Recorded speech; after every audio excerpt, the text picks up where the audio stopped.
El día de hoy, hermanos, vamos a retomar nuestra serie de predicaciones acerca de los hombres y de las mujeres de oración. El tema de hoy es el tema número 24, que se llama la oración de Jonás. Y quiero decirles, hermanos, a manera de introducción, lo siguiente. La Biblia es la palabra de Dios. La Biblia, este libro, ¿verdad?, que tengo aquí en mis manos, o el que ustedes tienen encendido ya. Hoy en día tengo la costumbre de decir, abran sus Biblias o enciendan sus Biblias.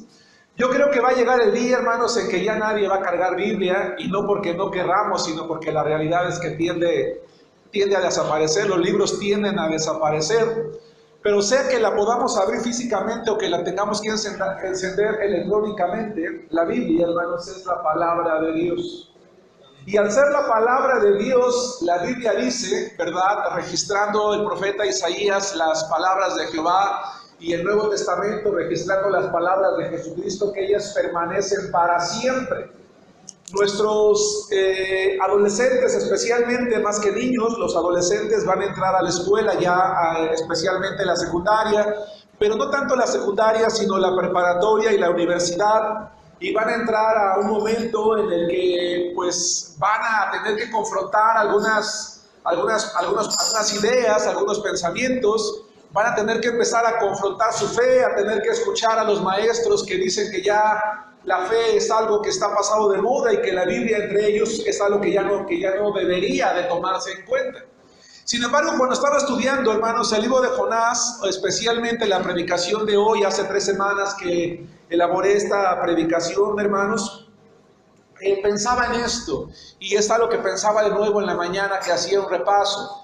La Biblia, hermanos, es un libro de actualidad, es un libro que nunca va a pasar de moda, no solamente porque Dios lo dice en el Antiguo Testamento y lo repite, lo dice en el Antiguo Testamento y lo repite Jesucristo en el Nuevo Testamento, sino porque al estudiar la vida de cada uno de los hombres y de las mujeres de la Biblia, nos damos cuenta que lo que ellos vivieron, las actitudes que ellos tuvieron en su corazón o los pensamientos que pasaron por su mente son los mismos que pasan por nosotros, hermanos, el día de hoy. Hoy vamos a aprender con Jonás que la vida de este hombre ilustra con toda claridad lo que muchos el día de hoy vivimos y o hacemos, hermanos, en nuestras vidas. La vida de Jonás es una vida de actualidad. Si bien es cierto, Jonás es un hombre que vivió quizás unos 700 años antes de Cristo, poco más, poco menos, vamos a darnos cuenta que 2700 años antes sigue siendo muy actual, ¿verdad?, la actitud que él tuvo en su corazón, la reacción a la oportunidad que Dios le dio para nosotros el día de hoy. Por eso es que vamos a hablar, hermanos, de la oración de Jonás. Punto número 1, vamos a hablar de su trabajo. Es difícil para mí, hermanos, en una sola ocasión poder estudiar el libro de Jonás porque tiene 4 capítulos. Si bien es cierto, no son capítulos muy largos, tampoco puedo tomarme el tiempo durante una predicación de leerlos todos juntos. Así que voy a tratar de ir pues estudiando algunos pasajes, algunos versos de Jonás para poder concretar más o menos lo que yo quiero comunicarles el día de hoy. Y específicamente quiero llevarles, hermanos, a Jonás capítulo 2. Jonás capítulo 2, que es donde está, vamos a llamarle así, el centro de la oración. Dice Jonás capítulo 2 y después me voy a regresar al capítulo 1. Jonás capítulo 2, versículo 1 dice, entonces oró Jonás. Hasta allí. Punto número 1, hermanos, quiero hablar acerca de su trabajo. ¿Quién era Jonás? Hermanos, porque a veces pensamos que Jonás era un hombre desconocido. A veces pensamos que Jonás era un hombre al que Jehová el Señor tomó, ¿verdad?, de entre su pueblo para llevar a cabo una tarea, pero que nadie lo conocía. A veces pensamos que Jonás simple y sencillamente es el hombre, ¿verdad?, que a quien Dios le encargó una tarea y que se lo entregó un pez. No, vamos a ver el día de hoy, hermanos, que Jonás es un hombre que ya había hecho un trabajo para Dios. Y para ello les pido que sin perder Jonás, retrocedan sus Biblias al segundo libro de Reyes, capítulo 14, versículo 25. Segundo libro de Reyes, capítulo 14, versículo 25. Hermanos, esto es muy importante. Prácticamente la gran mayoría de los que estamos aquí somos personas que ya tenemos un tiempo, si no congregándonos en la iglesia, por lo menos de conocer al Señor. Y eso significa entonces que en algún momento de nuestra vida Jehová el Señor nos ha llamado ya a servirle, o nos va a llamar en algún momento en virtud del conocimiento que ya tiene de cada uno de nosotros. A lo mejor, hermanos, nosotros podemos sentir que somos hombres o mujeres que a lo mejor nadie conoce, que a lo mejor nuestro nombre no es muy conocido, como el nombre del hermano que está dirigiendo el culto o el hermano que está al frente predicando la palabra de Dios. Pero lo que es un hecho es que la Biblia dice que Dios nos conoce, y con base en ese conocimiento y con base también en lo que hemos venido haciendo en nuestras vidas, Él o nos ha llamado ya o lo va a hacer en algún momento de nuestras vidas. ¿Quién era Jonás? Jonás, segundo libro de Reyes, capítulo 14, versículo 25, dice así. Él, hablando de un rey, no de Jonás, sino de un rey, el rey Jeroboam, él restauró los límites de Israel desde la entrada de Hamad hasta el mar del Arabá, conforme a la palabra de Jehová Dios de Israel, la cual él había hablado. ¿Por quién dice, hermanos? Por su siervo Jonás, hijo de Amitai, profeta, que fue de Gad-Hefer. Jonás, hermanos, era un hombre conocido entre el pueblo. Jonás era un profeta que ya había dado muestras de fidelidad en el trabajo a Dios. Dice la Biblia que cuando Jehová el Señor levantó a Jeroboam II para que gobernara el pueblo de Israel, Dios quería hacerle saber a este rey que él iba a ser un hombre que iba a prosperar en el reinado, que iba a lograr ensanchar el territorio del pueblo y que iba a lograr conquistar a sus enemigos. Y para eso dice la Biblia que él levantó un hombre llamado Jonás, hijo de Amitai, para que fuera y le predicara a este rey cuál era su voluntad. Y ya este rey, ya el pueblo y ya el propio Jonás habían comprobado en su vida que lo que Dios anunciaba se cumplía, era verdad. Ya el pueblo conocía la voz de Jonás y sobre todo conocía a un hombre que solía predicar con mucha pasión. Aunque ustedes no lo crean, hermanos, Jonás es un hombre que predicaba con pasión. Es un hombre a quien Dios ya había utilizado anteriormente. Es un hombre que ya había antes llevado un mensaje muy importante, en este caso, un mensaje de crecimiento al pueblo. Es a este hombre conocido a quien en Jonás capítulo 1, a donde les pido que regresen, Dios lo llama de nuevo con un propósito nuevo o con una tarea nueva. Y esa se encuentra en Jonás capítulo 1, versículos 1 y 2. Donde la palabra de Dios, hermanos, dice así. Vino palabra de Jehová a Jonás, hijo de Amitai, diciendo, levántate y ve a Nínive, aquella gran ciudad, y pregona contra ella, porque ha subido su maldad delante de mí. ¿Por qué Dios, hermanos, decide levantar a Jonás para hacer esta tarea, según lo que acabo de explicar, hermanos? Les preguntan. Porque ya lo conocían. Porque ya había dado muestras de fidelidad. Porque este hombre ya había comprobado que la palabra de Dios era realidad. ¿Cuándo ocurrió este llamado? No lo sabemos con precisión. Yo no puedo decirles si fue inmediatamente después de que le predicó a Jeroboam, lo cual es muy probable, o de manera paulatina. Es más probable que una vez que él terminó ya de predicarle, hermanos, al rey Jeroboam, un tiempo después, Dios lo manda a llamar para que ahora le predique, hermanos, a un nuevo pueblo. El problema, hermanos, es que este nuevo pueblo no era su pueblo, era un pueblo muy distinto, era un pueblo llamado Nínive. Nínive, dice la palabra de Dios, que en aquel entonces era uno de los enemigos del pueblo de Israel.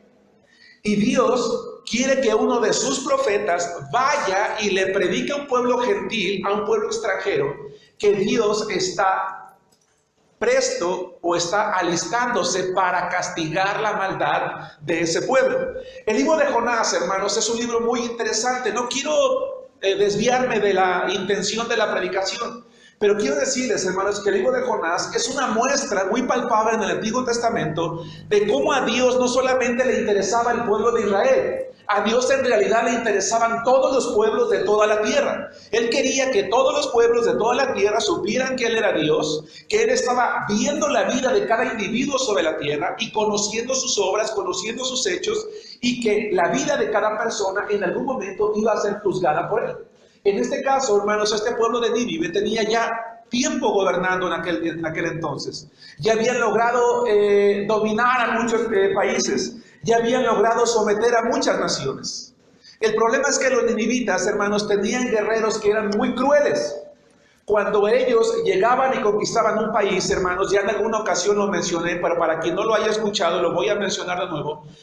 Eran guerreros, hermanos, que acostumbraban, por ejemplo, desollar a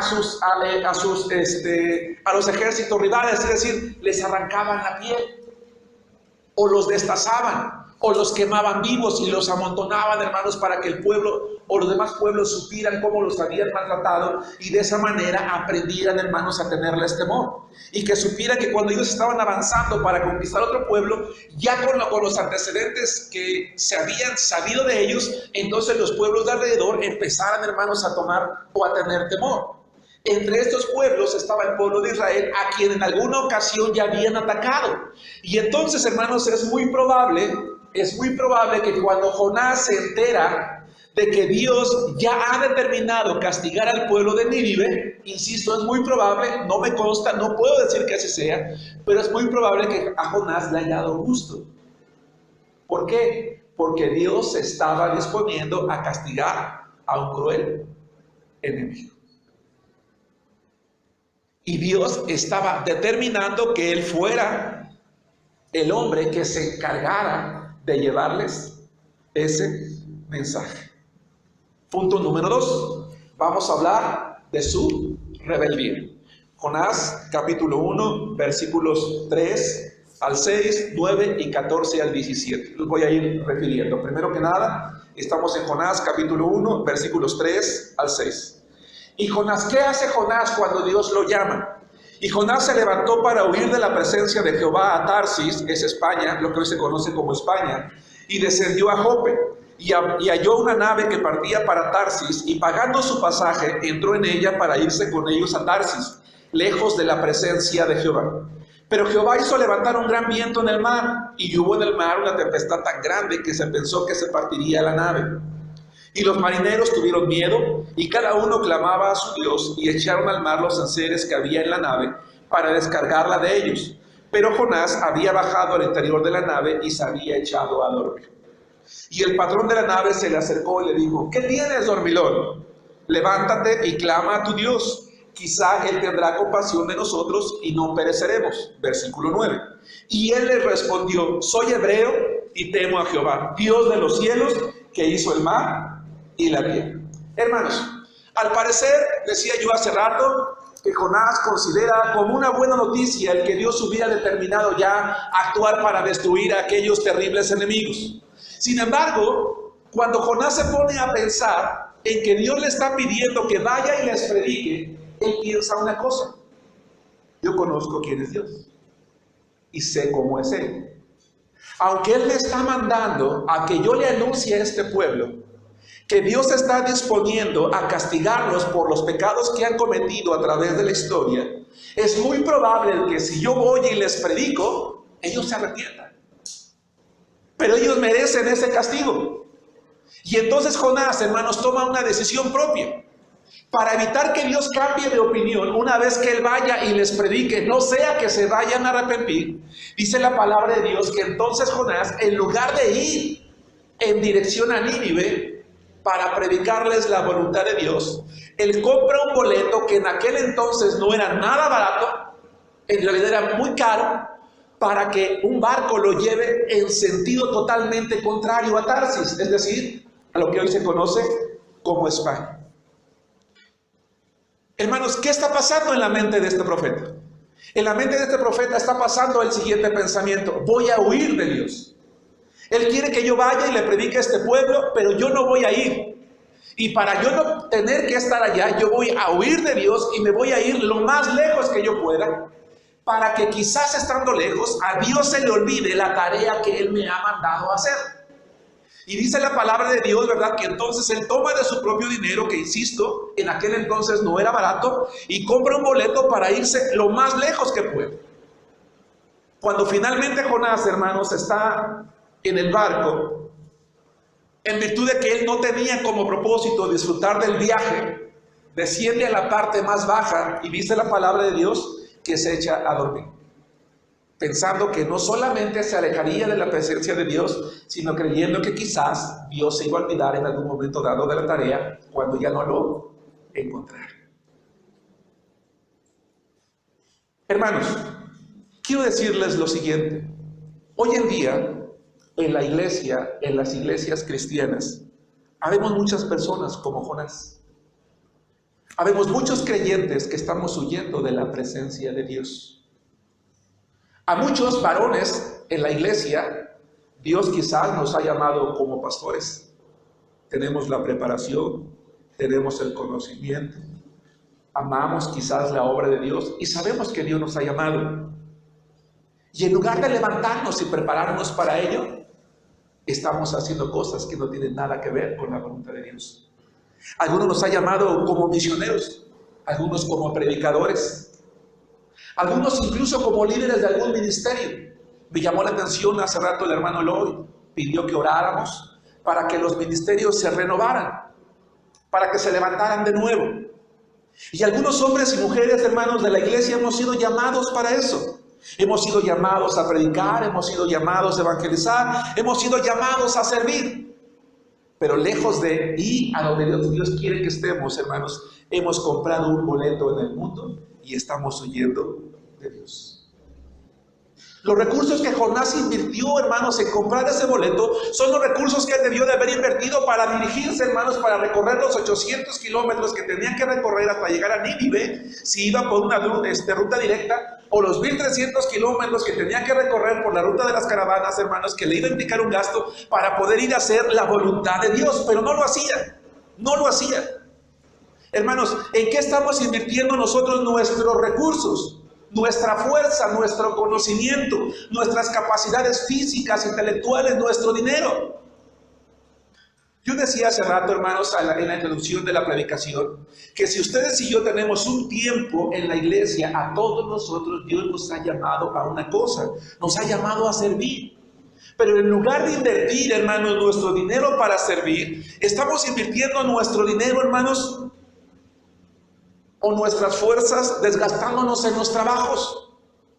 Ahora, no estoy diciendo que los cristianos no tenemos que trabajar porque la Biblia dice que si alguno no trabaja, no coma. Lo que estoy diciendo, hermanos, es que nos entregamos tanto al trabajo, invertimos todas nuestras fuerzas, todo nuestro ánimo, todo nuestro aliento, que no oramos, no leemos, estamos cansados para venir al templo el domingo, es el único día que tenemos de descanso y entonces creemos que podemos llegar hasta la predicación o que podemos llegar a la mente, ¿verdad? Porque tenemos que recuperar nuestras fuerzas. Estamos invirtiendo nuestros recursos en la escuela, estamos invirtiendo nuestros recursos en la diversión, estamos invirtiendo nuestros recursos en los gimnasios, estamos invirtiendo nuestros recursos en bienes materiales, está bien. Pero ¿cuánto estamos invirtiendo de nosotros, hermanos, en ser mejores? En estudiar, en leer, en orar, en servir, en donde Dios quiere, hermanos, que estemos. Algunos de los que estamos aquí, hermanos, ya somos líderes de ministerio o ya éramos líderes de ministerio, pero los abandonamos o los hemos abandonado. Porque creemos que Dios entiende que estamos enfermos, que estamos cansados, que tenemos mucho trabajo, que estamos muy ocupados. Pero no es así, hermanos. Dice la palabra de Dios algo muy importante que voy a leer más al rato. Dios a cada uno de nosotros, hermanos, nos ha llamado para servir. A veces quizás las condiciones no son las que nos gustan. A lo mejor a veces las condiciones no son las que nosotros queremos. Y dejamos de hacer o no hacemos aquello para lo cual Dios nos llamó y pensamos que Dios con el tiempo se va a olvidar de nosotros y Él va a llamar, hermanos, a alguien más. Habemos algunos que hemos servido al Señor. Habemos cristianos en la iglesia como Jonás que ya hemos servido al Señor, ya hemos dado muestras de fidelidad, pero no queremos comprometernos más. Decimos, no con esto, nada más este tiempo, nada más de esta forma, nada más de esta manera, porque no puedo tener más compromisos. Hay algunos creyentes, hermanos, en las iglesias de hoy que incluso se han alejado de la iglesia con tal de no servir, con tal de no involucrarse, con tal de no comprometerse. Me acuerdo, hermanos, hace muchos años cuando teníamos la oportunidad de ir a predicar a Cuautla. Durante 2 años 2 años, 8 meses, su servidor estuvo trabajando con el hermano Melchor, que hoy está en la gloria de Dios con su esposa, ¿verdad? Allá en Cuautla, tratando de establecer una iglesia. Y nos pasó algo muy extraño, si se puede llamar de esa manera. Ya teníamos un grupo de personas que se congregaban allí. Yo iba cada 8 días. Teníamos quizás entre 20 o 30 personas. Pero el día que yo prediqué de compromiso y de responsabilidad, al siguiente domingo no fue nadie. Nos llamó la atención. Tuvimos finalmente nosotros un servicio, cantamos, yo di una clase. Básicamente quien me escuchó fue el hermano Melchor, que decía yo hace rato, ya está en la gloria de Dios, su esposa. Y al final comimos y decidimos visitar a las personas. Les preguntamos por qué no habían ido al servicio, que nos había llamado la atención que no fueran. Y ellos fueron sinceros. Pero especialmente hubo una que me llamó la atención.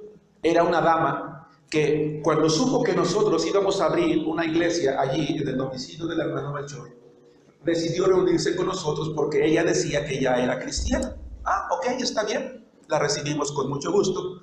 Y voy a hablar de ella, no quiero hablar de los demás, quiero hablar de ella, no voy a decir su nombre. Por lo siguiente, le preguntamos, hermana, ¿por qué no fue usted al servicio el día de hoy? Y me dijo, hermanos, la verdad es que hace 8 días usted predicó de compromiso. Y dijo que teníamos que ya era hora de que nos responsabilizáramos y nos comprometiéramos un poco más. ¿Y sabe una cosa? Yo por eso me salí de mi otra iglesia. Porque a mí no me gusta comprometerme. A mí no me gustan las responsabilidades. Y si aquí también me van a pedir que me comprometa, entonces, ¿sabe una cosa? Yo ya no quiero ir. Esa mujer se había ido de su iglesia, creyendo que yéndose a otra, Dios se iba a olvidar de ella. Y llega a otra a donde le dicen que tiene que servir también, que quizás Dios se va a olvidar del llamado.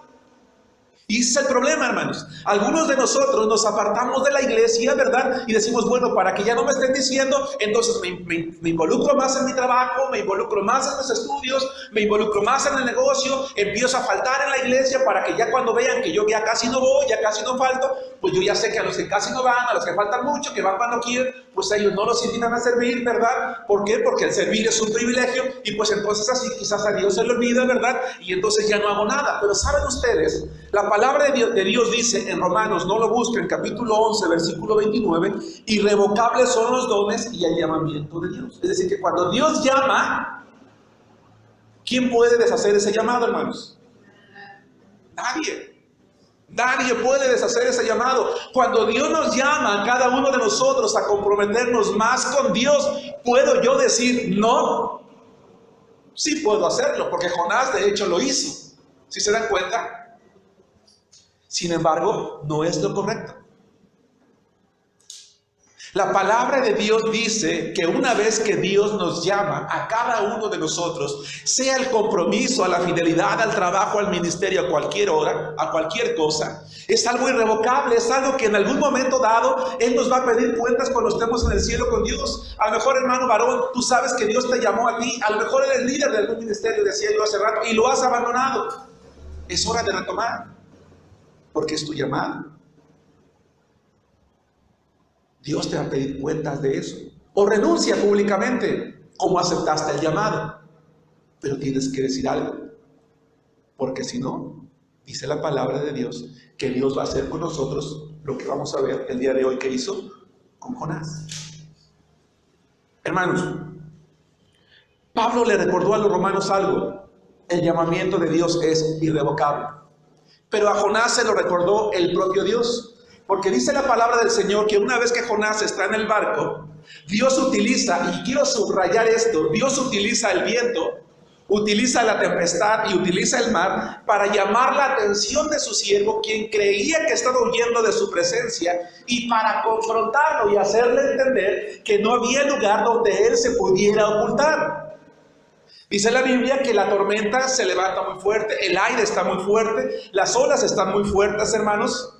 Y entonces los marineros se preocupan, están tratando de estabilizar el barco, no logran hacerlo. Se dan cuenta que en la parte baja hay un hombre, ¿verdad?, que está echado, es lo que cuando menos es lo que dice la Biblia, ¿verdad?, que está echado, está acostado allí, sin preocuparle nada. Mandan traerlo y dicen: oye, ¿por qué no nos ayudas? ¿Qué estás haciendo tú allí? Haz lo que estamos haciendo nosotros, estamos clamando a nuestro Dios, tú clama al tuyo, ¿tú quién eres? Y entonces Jonás les revela una cosa, dice: esto que está pasando es por mi culpa. Dios está utilizando lo que es suyo, el viento, el mar, la tormenta, para llamar la atención de su hijo, ¿verdad?, de aquel que le había llamado, y por culpa de él estaba poniendo en riesgo, estaba poniendo en peligro a toda la tripulación de un barco. ¿Sí nos damos cuenta? Y no solamente eso, consciente de que Dios está actuando, él está como si nada. Hermanos, ¿estaremos nosotros así? ¿Estaré yo hoy como si nada en mi casa, con los brazos cruzados, echado allí descansando, sabiendo de antemano que Dios me ha llamado, que Dios quiere que yo me comprometa, y está zarandeando el barco de mi vida? Y yo estoy como si nada, y los demás están luchando y tratando de entender por qué.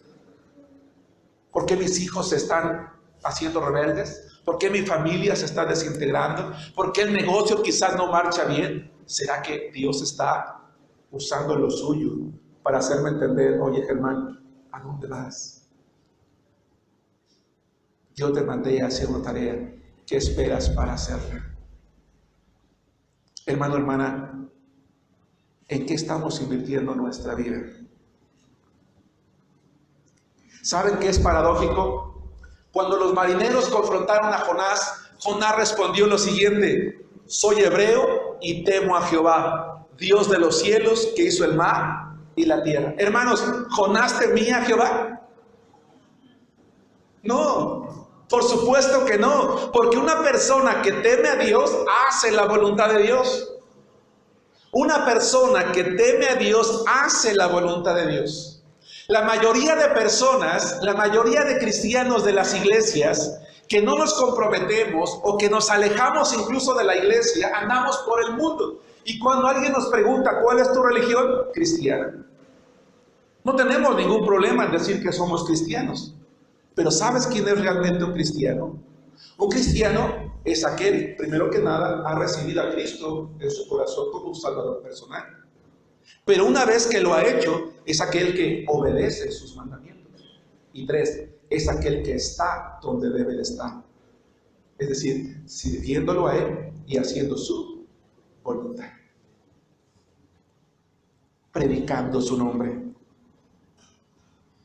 Quienes actuamos como Jonás, hablamos muy bonito: ah, tú eres cristiano. Sí, solo que se nos olvida decir una cosa: soy alguien que está huyendo de sus obligaciones, de sus responsabilidades. Lo que Jonás dijo, hermanos, se escuchaba muy bonito, pero la realidad es que la tormenta es porque él no estaba obedeciendo la voluntad de quien decía temer. Y si cada uno de nosotros, hermanos amados, tememos a Dios, tenemos que hacer la voluntad de Dios y tenemos que hacer aquello que Dios quiere que nosotros hagamos.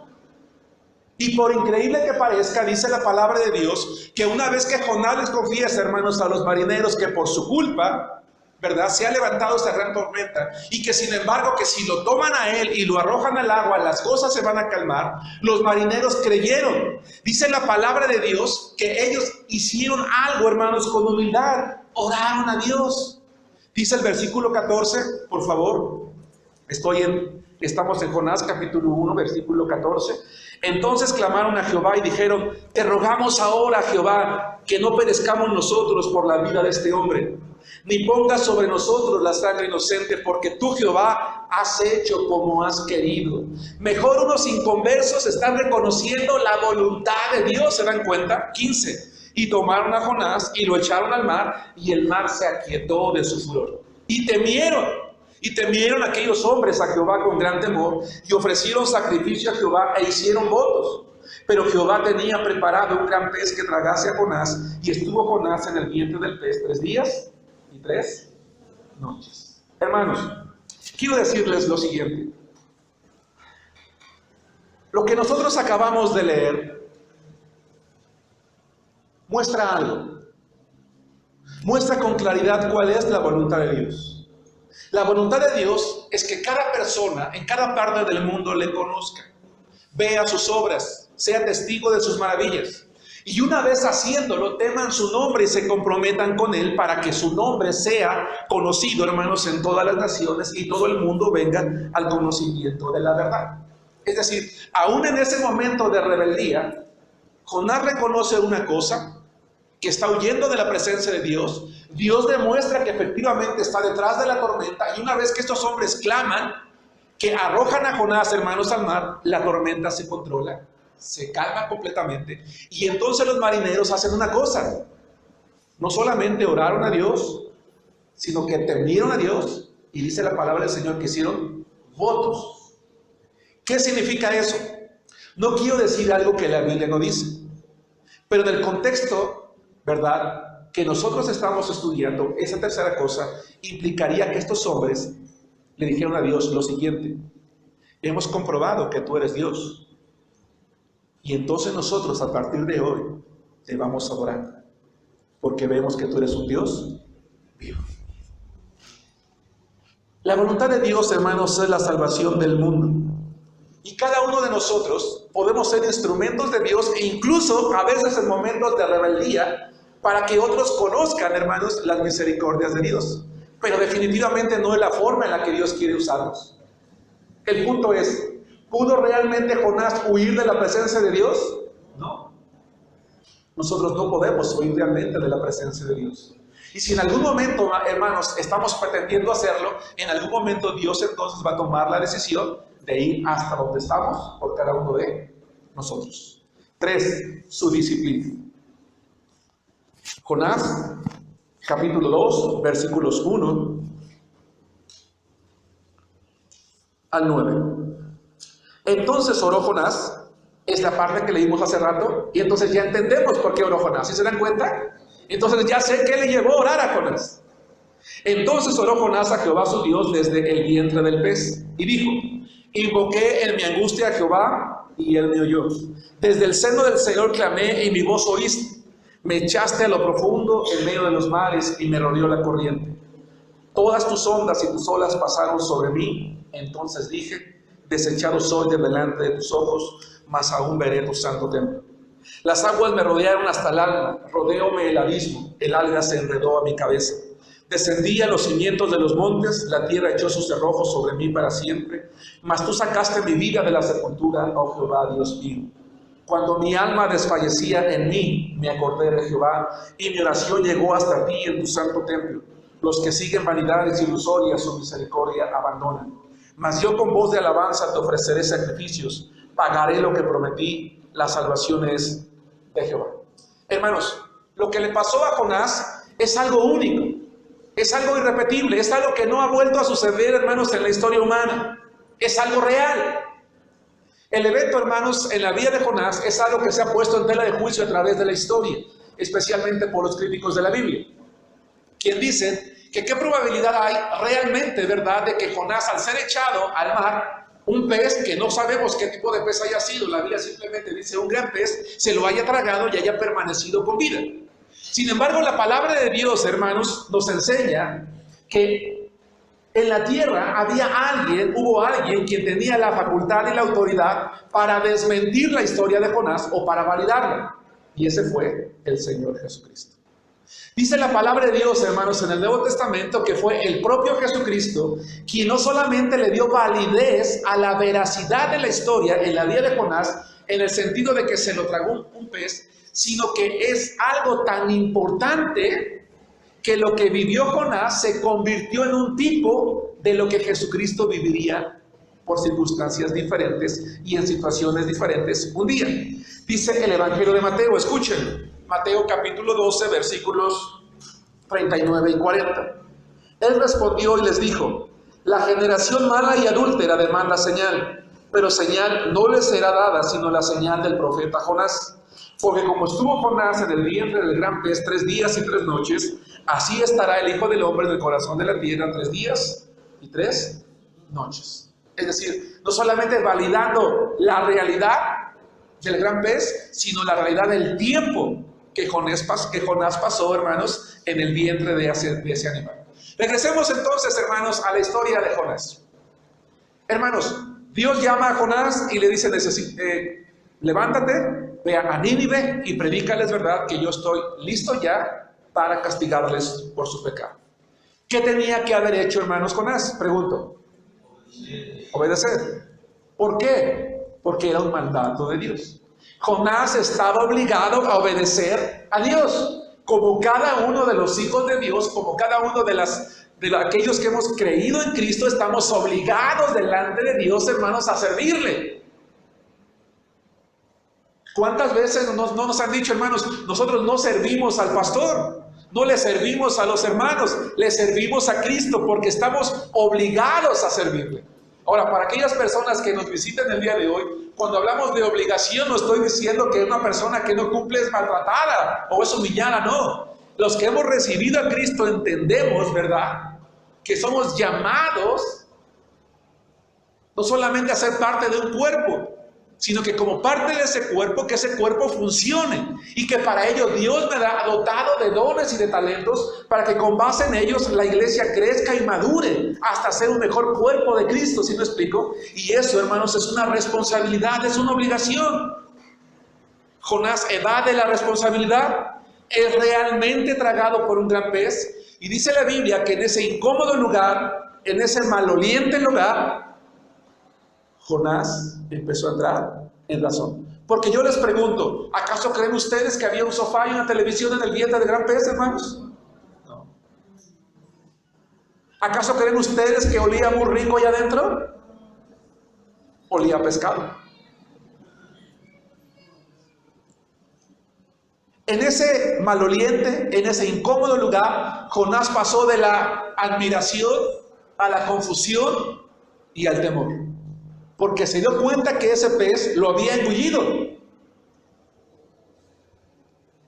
Y es muy probable, hermanos, que Jonás sintió como el pez empezó a ir hacia el fondo, que pasaba el tiempo y él no moría. Y por eso dice la palabra de Dios en uno de los versos que acabamos de leer, que él se sintió descender hasta el seno del Seol, es decir, hasta el lugar de los muertos. Él dijo, este es mi fin. Yo no voy a salir de aquí.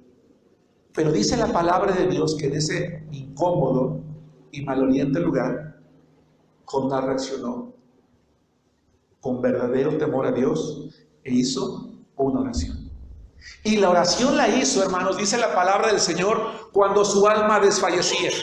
Cuando él desfallecía, dice la Biblia que él oró con angustia, él clamó por ayuda delante de Dios. Y quiero que veamos 4 cosas, hermanos, de esta oración.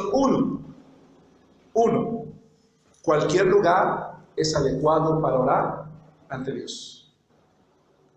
Podemos estar en la cama de un hospital, podemos estar, ¿verdad?, en el desierto, podemos estar atrapados quizás en nuestro automóvil porque acabamos de chocar, podemos estar en la cárcel, podemos estar perdidos, podemos estar en cualquier circunstancia, no importa, postrados en una cama, siempre podemos orar a Dios. Siempre, cuando en nuestro corazón estamos dispuestos a humillarnos con temor delante de Dios, podemos y debemos, hermanos, orar a Él. 2, Dios siempre escucha nuestras oraciones sin importar cuán rebeldes hayamos sido. Porque muchas veces, hermanos, no solamente nos alejamos de Dios, sino que dejamos de orar, pero cuando sabemos, ¿verdad?, que para volvernos a Dios tenemos que orar, decimos, pero ¿cómo voy a orar a Dios? ¿Pero con qué cara voy a clamar al Señor? ¿Pero cómo le voy a pedir? ¿Cómo me va a escuchar ahora si todo lo que he hecho no importa? No importa todo lo que nosotros hayamos hecho en nuestra vida. Pudimos habernos convertido en la peor persona, o una de las peores personas, no importa. Cuando nosotros clamamos a Dios por misericordia y perdón, dice la palabra de Dios que Él nos escucha y nos perdona. Dice la Biblia, mi oración llegó hasta ti. 3, Él reconoció que el alejarse de Dios es seguir vanidades ilusorias. Versículo 8. Voy a leer el versículo 8 y les pido por favor que ustedes lo lean conmigo con sus vistas. Los que siguen vanidades ilusorias, su misericordia abandonan. Hermanos, sé que quizás este no es el mejor momento para decir esto, pero lo voy a decir.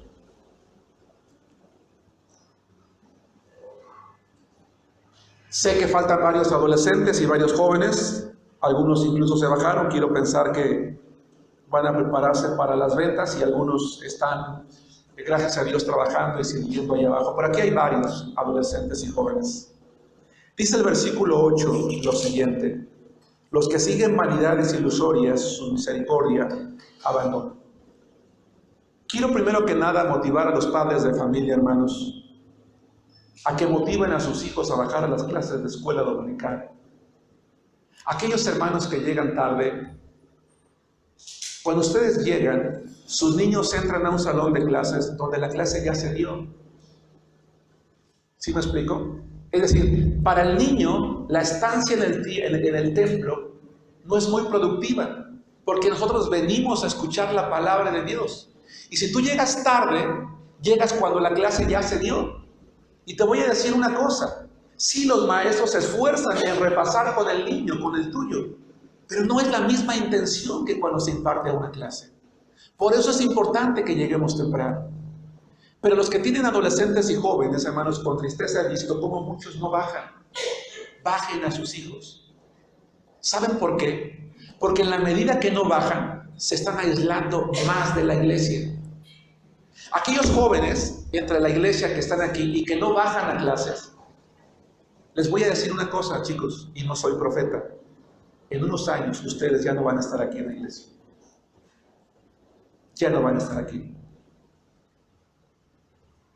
Porque yo les pregunto, ¿acaso tus maestros en la secundaria o en la preparatoria te gustan todas sus clases? ¿Te encanta cómo te dan el de matemáticas, el de física, el de química? ¿Verdad que no? ¿Y acaso te sales de la clase? ¿Acaso de simple y sencillamente decides no entrar porque no te gusta? ¿O entres? Entras, ¿verdad? Porque al final de cuentas, ese maestro que no te gusta cómo da una clase, te enseña algo, ¿no es cierto? Y te beneficia y aprendes. Empezando por su servidor, es decir, por mí. Yo no soy el mejor expositor de la palabra, hermano, siempre lo he reconocido. Siempre he reconocido que no soy un pastor sabio en ese sentido, sé que me falta mucho. Y sé que a veces sufrimos en estar escuchando 30, 40 y a veces más de una hora, ¿verdad?, que me paso aquí predicando. Y por lo tanto quiero pensar que quizás nuestros maestros de escuela dominical no son los mejores. Pero puedes estar segura o seguro de que algo vas a aprender de ellos.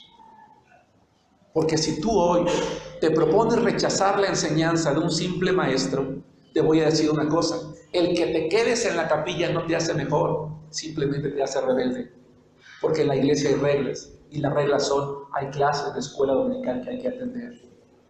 Y esa rebeldía con la que tú estás actuando en no bajar a una clase, es la misma rebeldía que te va a caracterizar en tu vida, con tus padres, en la escuela, con los demás, contra Dios.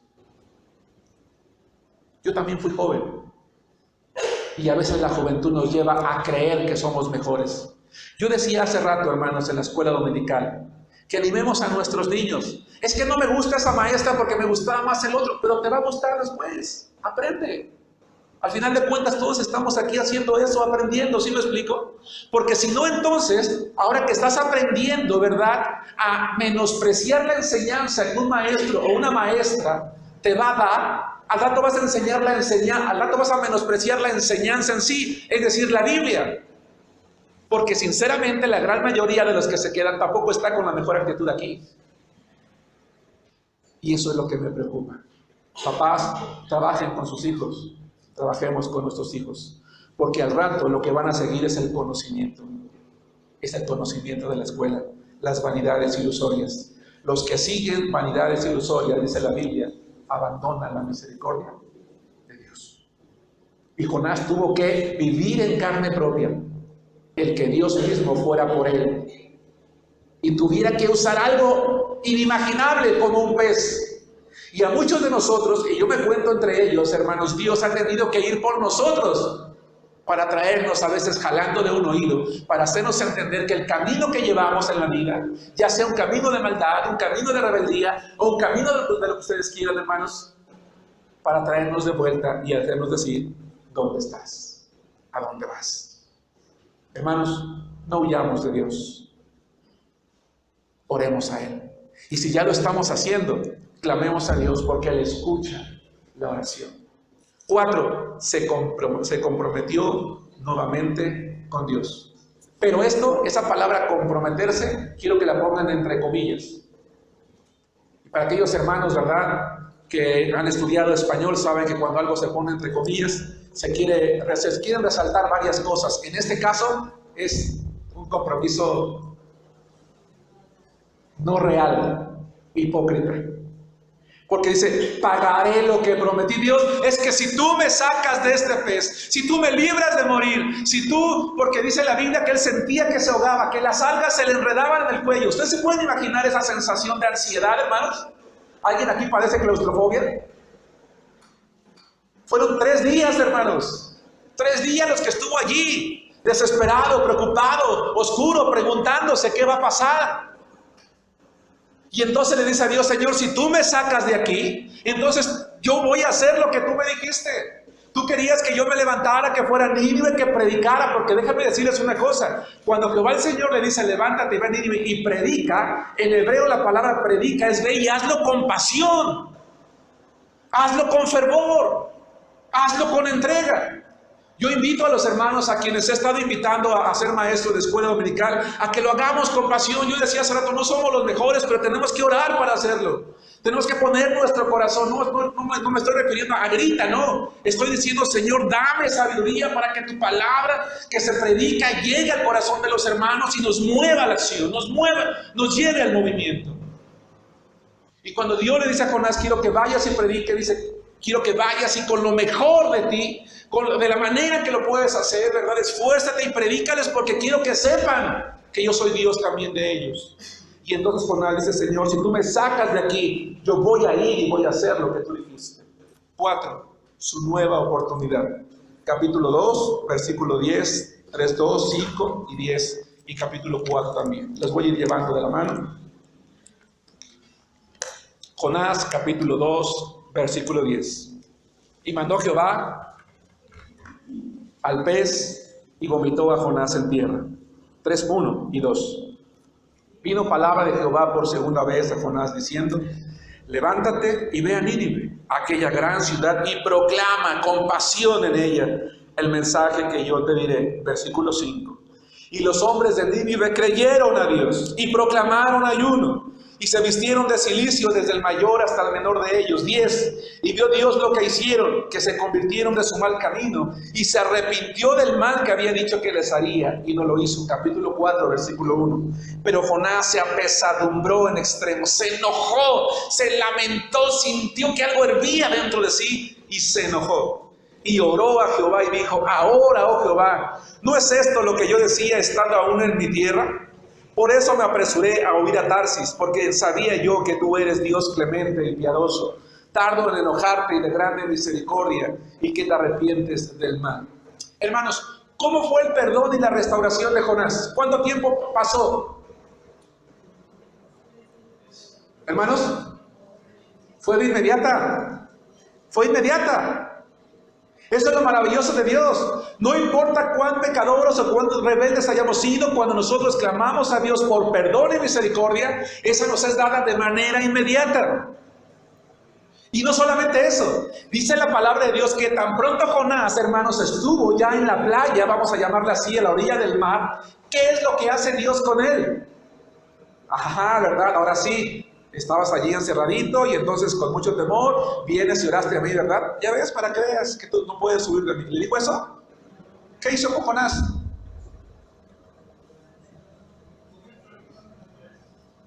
¿Qué hizo Dios con Jonás?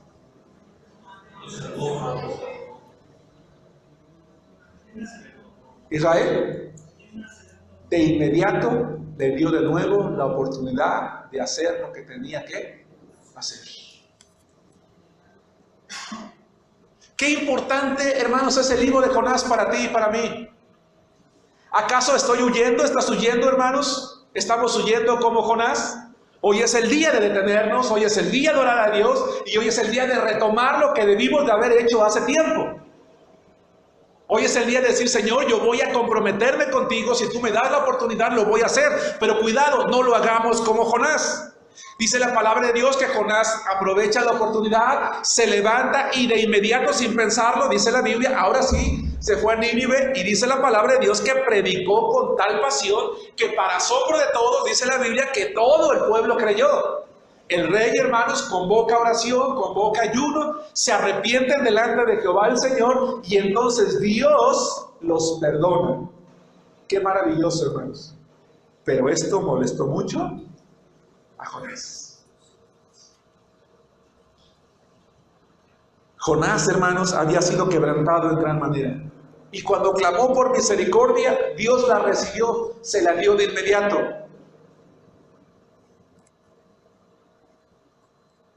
Sin embargo, dice la Biblia, que aunque a él le gustó recibir clemencia de parte de Dios, no le gustó que se la diera a otros de igual manera. Le molestó, hermanos, le molestó que Dios los hubiera perdonado y que el castigo que él quería que les llegara, ya no iba a llegar. Y se enoja, hermanos, contra Dios. Jonás actúa de una manera muy grave delante de Dios, le reclama, pero Dios, como un padre amoroso, va con Jonás y trata de convencerlo diciendo, oye Jonás, estas personas, ¿verdad? Estos miles de personas, ¿verdad? Se han arrepentido, ve cómo han escuchado la palabra, es justo que yo los perdone, pero dice la palabra de Dios, hermanos, que Jonás está enojado, se enoja. Es más, si ustedes leen de nuevo el libro, hermanos, el libro termina con un hombre llamado Jonás enojado debajo de una calabacera y Dios, hermanos, tratando de hacerlo entender. En la iglesia también habemos personas como Jonás. Somos personas a quienes Dios nos ha perdonado nuestros pecados, nos ha restaurado. Sin embargo, actuamos con enojo.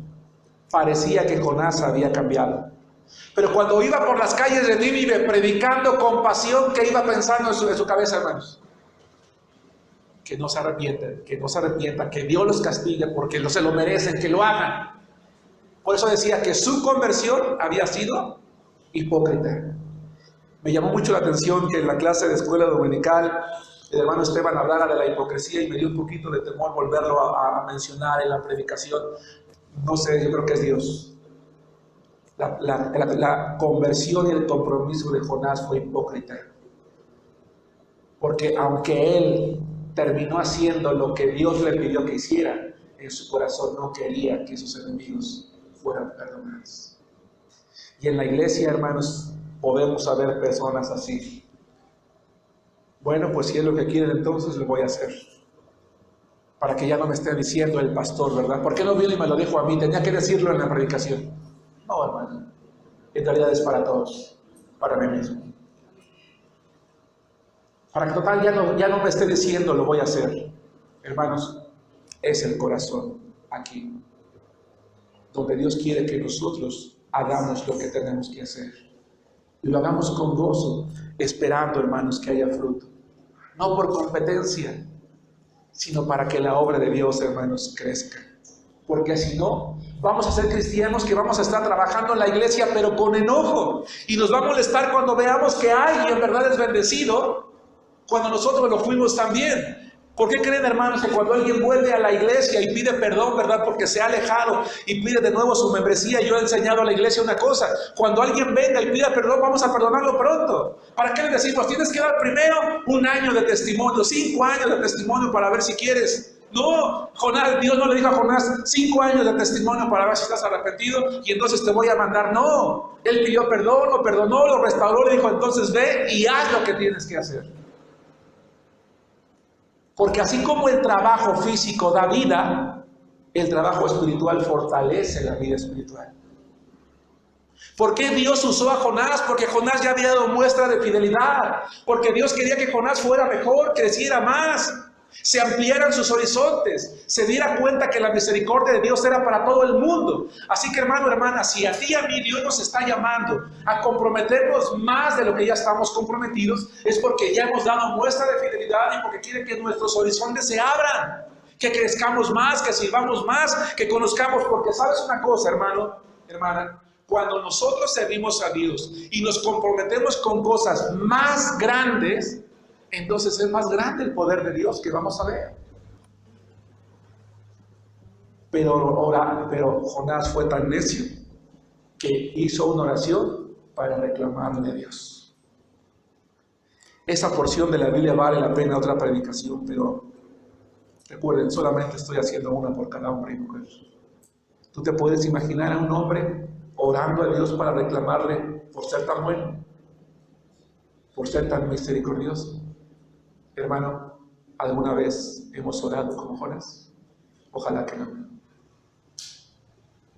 Porque si lo hemos hecho, somos como Jonás. Ah, Señor, ¿y cómo es posible ese hermano que tanto daño hizo y que ya llegó a la iglesia y ya lo perdonamos así como si nada, ¿verdad? ¿Cómo es posible que el pastor quiera que luego estemos allí siguiendo a los hermanos? Y Señor, ¿y por qué no lo castigaste primero? ¿Por qué primero no le hiciste entender, ¿verdad? Para que así supiera, ¿a poco así tan fácil? Entonces yo también me voy a ir al mundo y voy a pecar y voy a llegar y te voy a pedir perdón porque pues, ¿cómo me voy a creer? No. A veces inconscientemente los cristianos oramos como Jonás.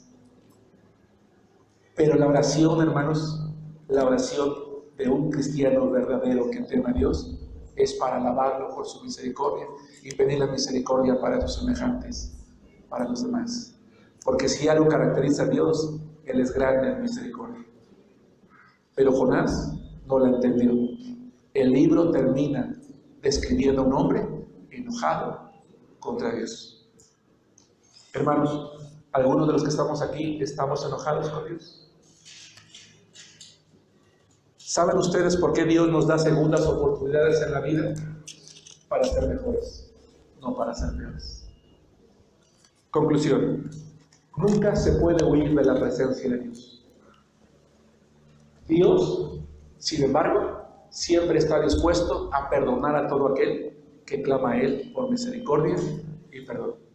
Pero quiere que una vez que hemos recibido la misericordia y perdón, aprovechemos con sinceridad y no con hipocresía, con amor y no con enojo, las segundas oportunidades. Porque si así, hermanos, si así todo un pueblo se convirtió, ¿qué hubiera pasado, hermanos? Si lo hubiera hecho, hermanos, con verdadero amor.